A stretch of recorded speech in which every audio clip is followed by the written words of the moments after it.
All right, Charles in Los Angeles, hello. Yes, Dennis. Well, if it was up to me, America the Beautiful would be our national anthem.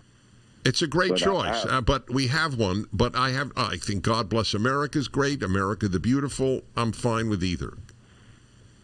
Yes. Now, when we talk about key, one problem I have with the national anthem is the final line, home of the land of the free, home of the brave.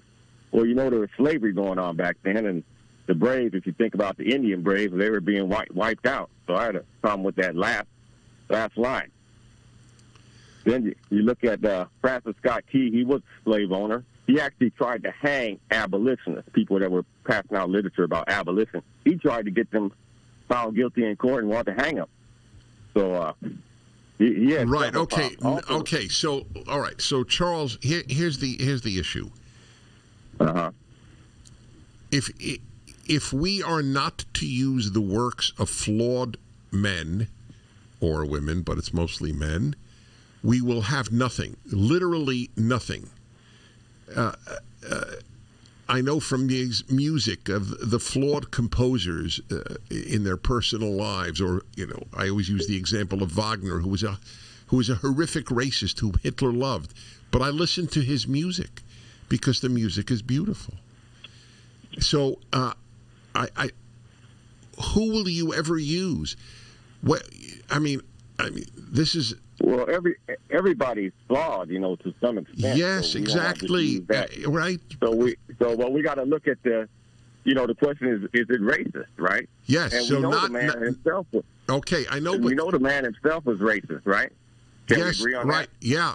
He noted that in the video that I just played for you. He noted that he was a mixed bag.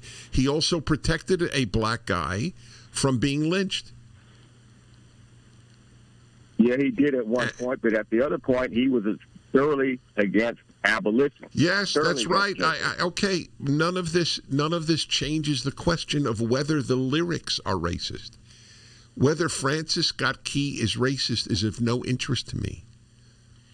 Of interest to me is whether or not what he wrote was, and there is no evidence to my mind to suggest that because the word slave is there, that it was racist. I thought it was a completely effective answer to that question. And by the way, it's not a stanza that anybody even knows about. That's the problem. The loss of the national anthem is greater than the problems with the national anthem. This is the song we have sung for, I don't know when it was adopted, but he wrote it obviously in 1812. And I thought the last point when I got the chills was good. Those who declare the flag and the national anthem to be racist would do well to remember that Martin Luther King Jr. and his supporters carried the American flag during their famous Selma March. When they reached the State House in Montgomery, Alabama, they sang the Star-Spangled Banner. Anyway, Martin Luther King is no longer cited. He is way, way, way too liberal for the left. He actually believed that the ideal is not to recognize race, but character. Anyway, thank you, Charles, for calling. Really? It wasn't formally designated till 1916. It was written in 1812. How interesting, 100 years later. First published in 1814. Sean in New York City, hello. It has been such a long time since I've spoken with you, Mr. Prager. Just the other day, I said to my Sean, what's with Sean in New York? So, Mr. Prager, I'm sure you know about Starbucks being enemy territory for conservatives. I don't, actually. I'm not kidding. I didn't know that. I assume every corporation is enemy territory. I'm about to give you a true story. So the other day I walk into Starbucks, and I've noticed this a couple of times at various Starbucks in the metro area. If you look at their front window, they'll have a LGBTQ flag, and it's a little bit altered now. It's not just the rainbow flag. It's got something like on the top, like a little V-shaped design, and it's a brown color, and I presume it's the ad for people of color. So I have no problem with that per se. You know, you're entitled to put up whatever you want as long as it's not a Nazi flag, you know, in my book. So that having been said, I know a couple of the baristas there, and I said, you know what, I bet you that on the 4th of July, the American flag does not go up in the window. And as a matter of fact, all the baristas had these masks on, and it had the LGBTQ flag on their mask. I said, and you won't be wearing a mask with an American flag on it either. And this young lady chimes in. She wasn't part of the conversation. And she says, that's because, you know, she's pointing to her skin. She says, that's because we're victims. She was black.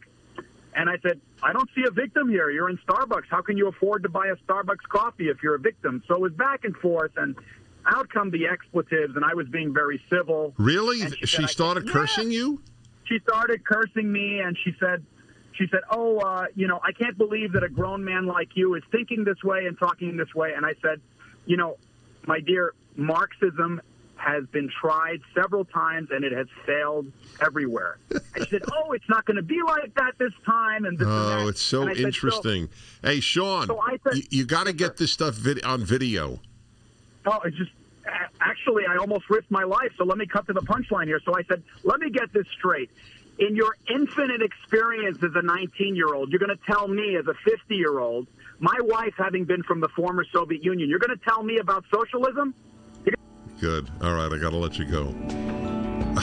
Thank you. That's a great question. Will they have the American flag at Starbucks on July 4th?